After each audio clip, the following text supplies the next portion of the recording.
going to get wet first.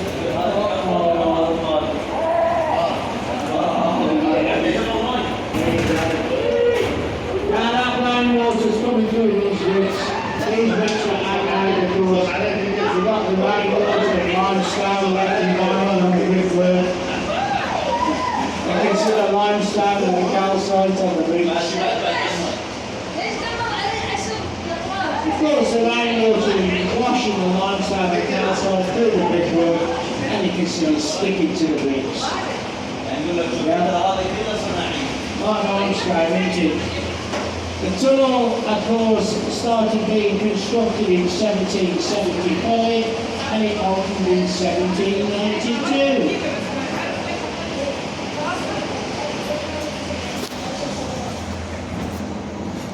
Of course, the square holes in the sides are called weep holes, and these are there for drainage. And the square holes let the water run through. That's why you can see big chunks of limestone and calcite on the road. Okay, you hold on to your mats because you're going underneath the Eiffel Tower now. The Eiffel Tower is called that because if you look up there, you'll get an Eiffel and whatever's coming down it.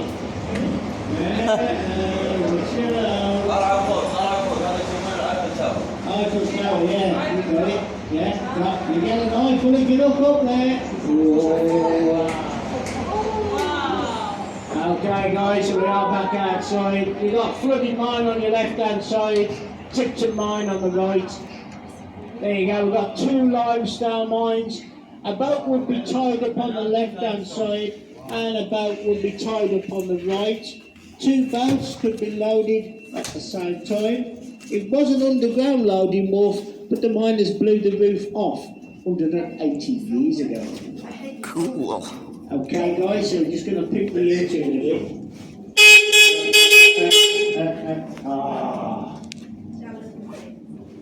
Now we're turning left, we've got the Wren's Nest Nature Reserve very close to us, we've got the Priory Nature Reserve above us. You've got the Wren's Nest Tunnel to the right, that takes you to the Seven Sisters limestone mines. Of course the Seven Sisters limestone mines have not been open since 1928.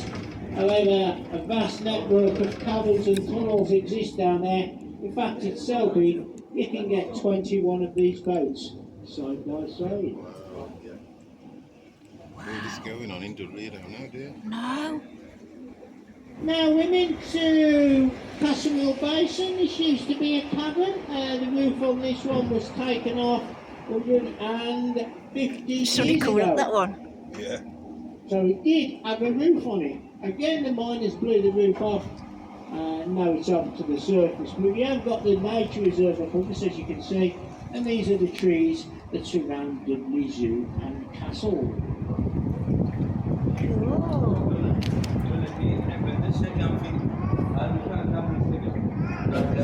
Well, we'll visit that nature reserve. It's free as well, so nice little walk out and something down. Not bad at all. Oh, it's got to be chilly now. Right, now the 89 tunnel was built in 1989, and it was built because it was safer to build a new tunnel than it was to repair the old one.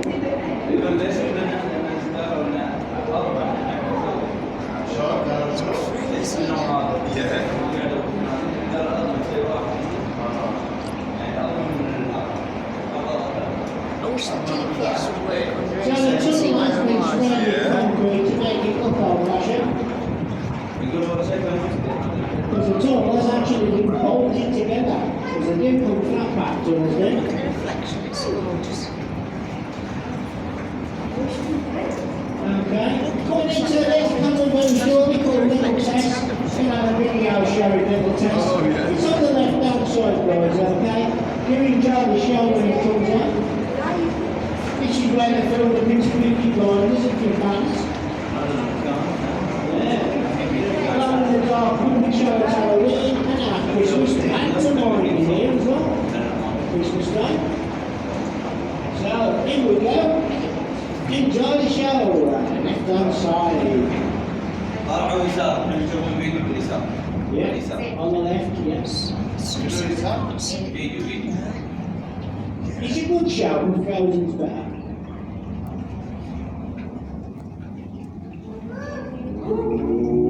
Looks like a spaceship. We're good all at the same time.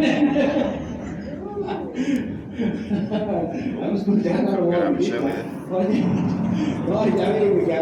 There's your poor cooking on. Billions of years ago, as our planet formed, it was born as a world of molten rocks and poisonous vapors. Slowly the surface cooled until a thin skin of solid rock formed. A fragile skin, even today just a few miles thick, floating on molten material. For hundreds of millions of years, ours was a violent world devoid of life. No one knows for certain quite how or why it happened, but around Just slow down a bit so you can watch the telly. in a warm, shallow pool, Yeah. a tiny single-celled creature emerged. A creature that could divide and reproduce itself. A change in the challenges of its harsh environment. A creature that was destined to change the face of the earth and become the father and mother of all life on the planet.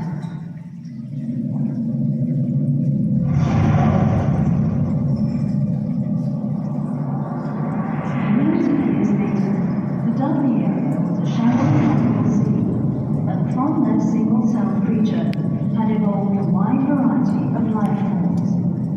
Trilobites, shellfish, sea lilies, and giant prawns. Welcome to Silurian times, when the rock around you is a living world 400 million years ago.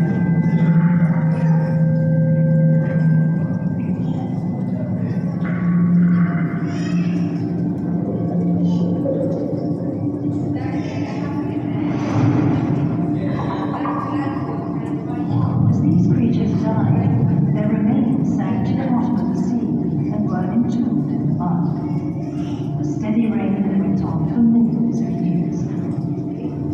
As later deposits were laid down, this mud was eventually compressed to form rock, still bearing the imprints of those creatures that lived and died millions of years before. We know this rock today as limestone, those imprints as fossils. The climate changed, and the age of the trilobites came to an end. The tropical sea was replaced by shallow swamps. Huge trees and ferns colonized the land. Animals followed: insects, scorpions, lizards, and giant dragonflies. When they died, their remains sank into the mud and were in turn recorded in layers of fossilized plant material, which eventually became coal. Many seams of coal were laid down, giving the geological period its name, the Carbon Era. The coal, interspersed with deposits of iron ore, was eventually covered by later rocks and sank many hundreds of feet below the surface. Folding and fracturing of the Earth's crust pushed the deposits of coal and limestone up through the later rocks, and wind and rain for millions of years eroded away these later deposits, leaving Dudley Castle Hill and the nearby Wren's Nest Hill standing proud as we see them today. These hills, with their thick coating of vegetation, remained largely undisturbed as life and eventually man evolved around them. Undisturbed, that is, until human technology took a sudden, dramatic turn.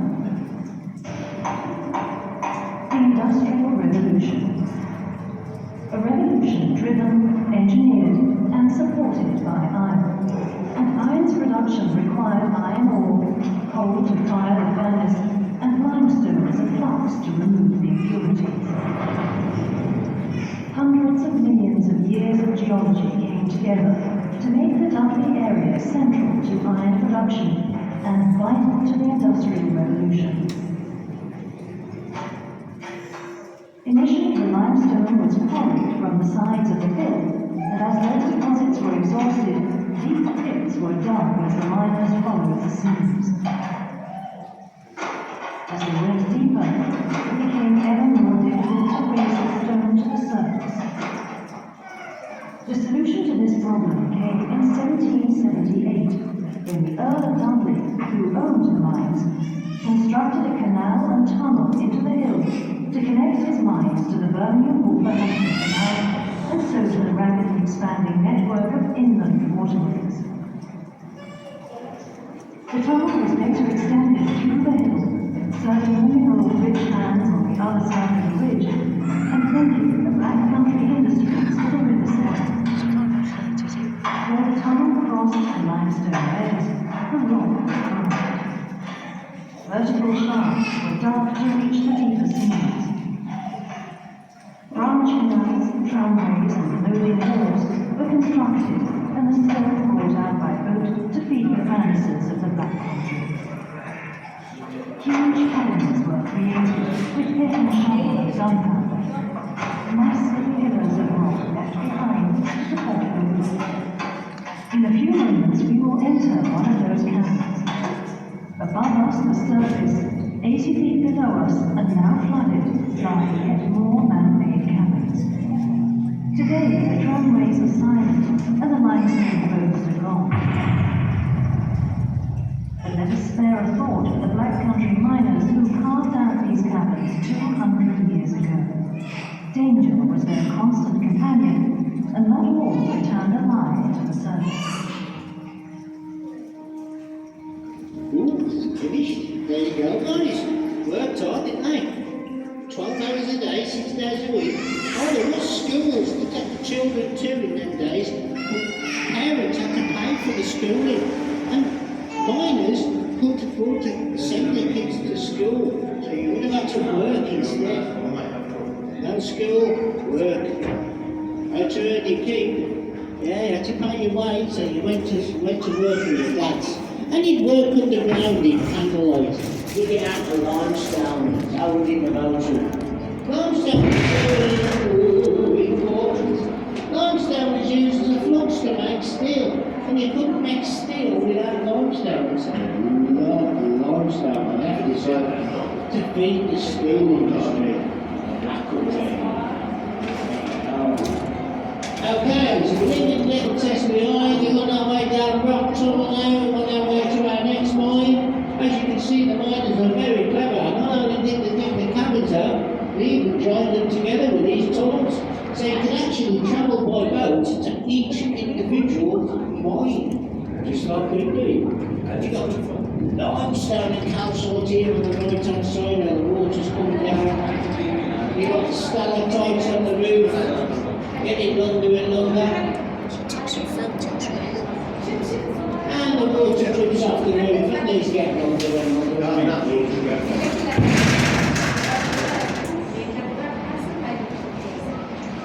Some of the straw stalactites and the water comes through the middle, drips off the end, and they get a little bit longer each time.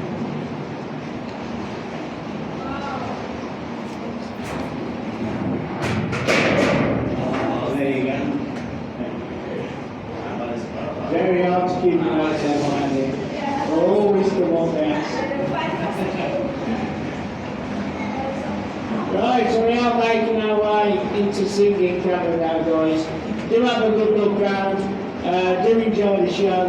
It's hard to believe it was all done out by hand, but yeah, it was. There's bigger caverns than this. There's even caverns below us as well. So yeah, people would work in tunnels and mines underneath. There we are. So enjoy the show and have a good look round. Take to just press the button, so it's coming on, I think. Okay.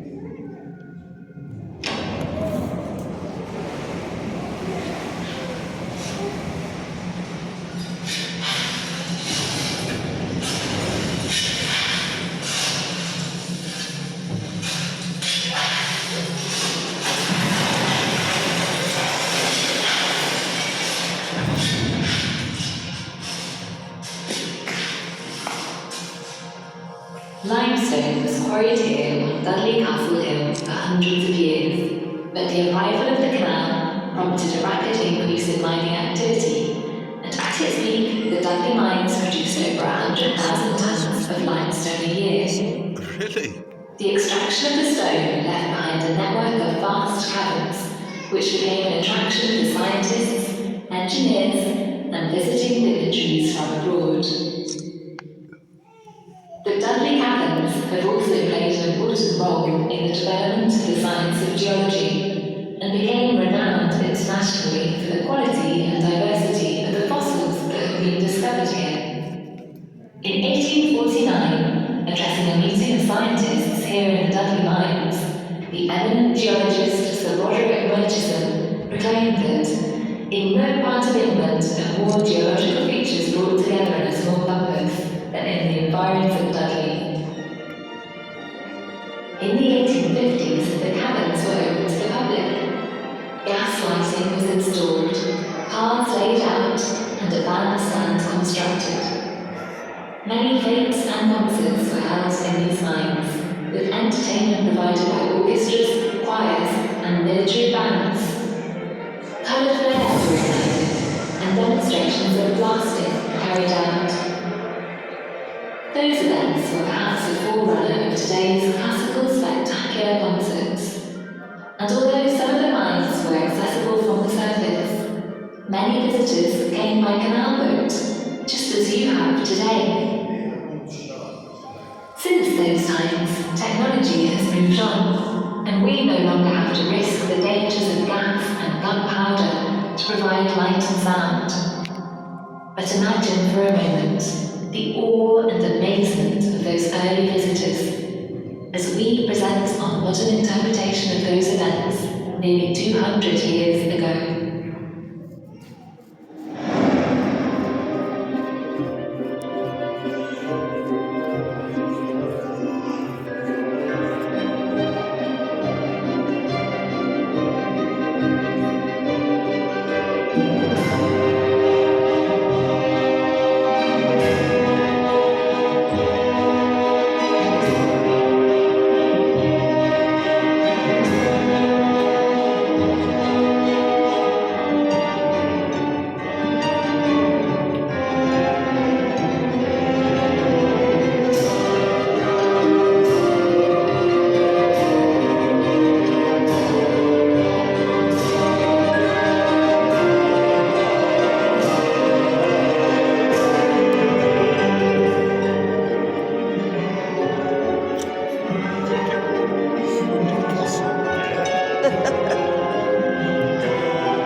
Big cavern, isn't it? Yeah. All dug out by hand in candlelight.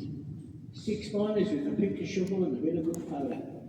They started digging up there first. There's the entrance. So what they did, they started to dig into the side of the hill and just carried on digging.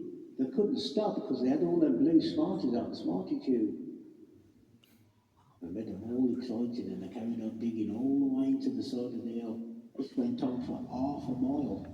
Wow, look, it's up there. Yeah. Once they dug and exhausted all the limestone up there, they removed the floor of the mine. But they had to leave some behind to hold the roof up, so they left these 6 300-ton pillars behind. They came down between the pillars and then dug all this out by hand. 80 foot underneath us, another cavern exactly the same, both flooded. Behind the wall on the left hand side, 160 foot beyond there, dark cavern. Dark cavern big enough to hold St Paul's Cathedral. Dark cavern is so big in size, the Earl of Dudley built a bandstand in the middle of it. 2,000 people could stand around it and listen to a miniature band play music, underground firework displays, gas flares with it, magic lantern shows. So the Earl of Dudley took the opportunity and turned it into a theatre, and that's next door. Of course, it's full of sand at the moment. We've got to fill it up with sand, stop them collapsing. But if you want to get the sand out, it's not like concrete, you just wash it out with water. It took 9 years to fill it up though, so it's quite a big mine. After Dark Cavern, you've got Bear Pit Cavern, underneath the Bear Pit at Dudley Zoo, and then you've got the Stores Cavern. It's called that because the American Army, the military, kept equipment in there and used it as a store. And that's under the castle. So out we go, guys. Singing Cavern, all dug out by hand 200 years ago, with nothing more than a pick, a shovel, with a good powder. Amazing how hard they worked, isn't it? 28 pence a week. There you go. Keep the furnaces going in the black country, of course. So we had a lot of furnaces around here. We had one in Dry Hill, all different furnaces making steel works. Okay, so we are making our way up the 84 tunnel now. Now this is another new tunnel of ours. We had this tunnel built in 1984 to get into Singing Cavern. The tunnel itself was made up of concrete blocks bolted together, as you can see. This tunnel went together quite well because we didn't have any bits left over, we could read the instructions. Yes, tunnels are flat pack these days, and this is how you work. We just simply bolt the pieces together. What's the head is what's underneath the road. It's a round concrete pipe. We could have sprayed it with concrete and made it look old, but we decided to leave it there. It gives you guys the opportunity to see how tunnels are built today.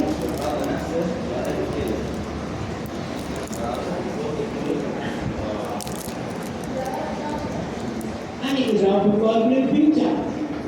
Remember Simon Broom and John Notes and all them? I'll call them okay. But we got a little Blue Peter badge on the left hand side. Where? This there. Where? Yeah. Ah, Blue Peter's been on the telly for years, hasn't he? Oh. We're going into the well now, so you've got the well above your heads, there's the well. Oh, there you go. Rural trees above us that surround Dudley Zoo and Castle. I wondered where they were. And of course, if you're local, You wonder where they were in the you castle? may know Where the well would Round be. Oak Steelworks. Because they always had a well. on the hill. Castles did. Now, Round Oak Steelworks Oh, I see, is, right, yeah. or was, down there. That's the tunnel that would have taken boats full This of one? limestone to Round Oak Steelworks, which is now the Mary Hill Shopping Centre. Oh. Yes, we go down there, you'll end up with one Remember the what? more. You'll end up with Primark. Massalan. Greg's. Yeah, Greg's is better. Greg's is better than that. Yeah.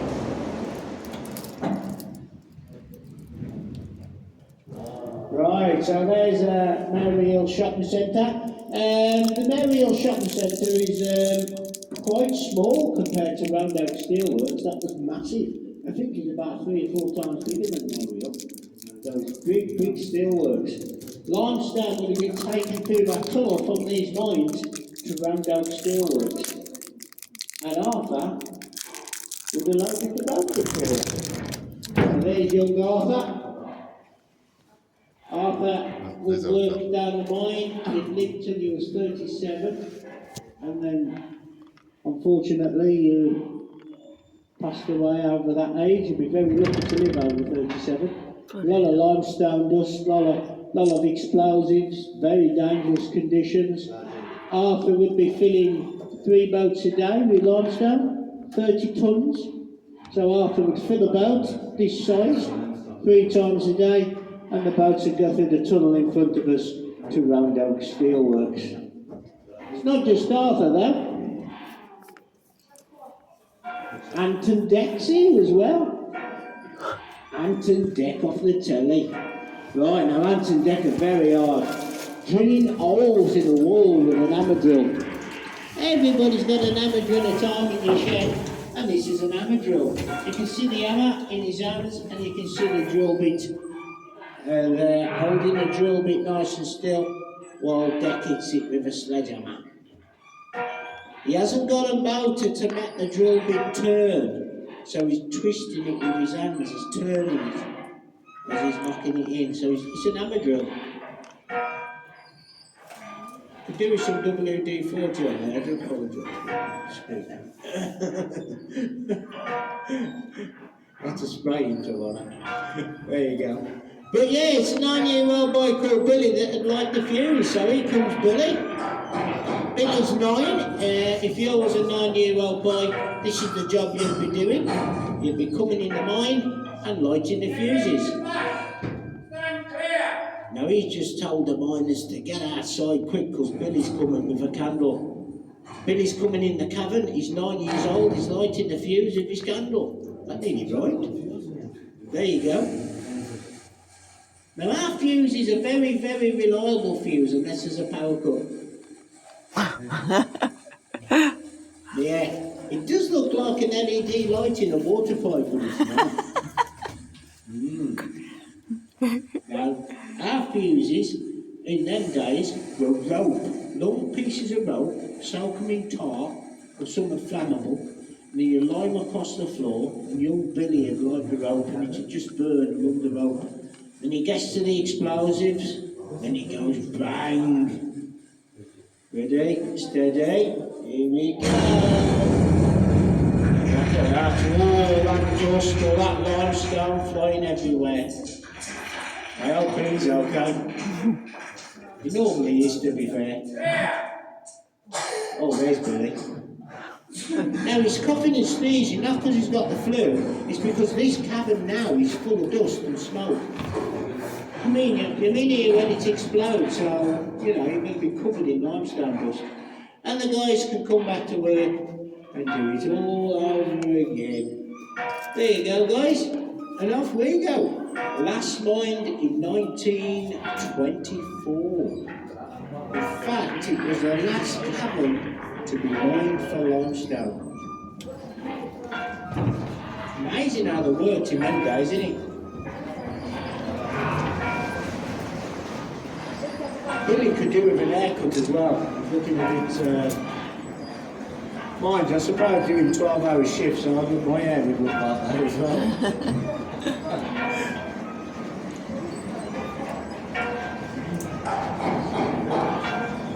Okay guys, so we are now making our way underneath this shaft above your head. You can see the limestone and calcite building up on the sides. It does remind me of a Gaviscon out here, I have to tell you to be fair. Gaviscon, yeah. It does, doesn't it? Yeah. I haven't seen that advert for a bit, to be fair.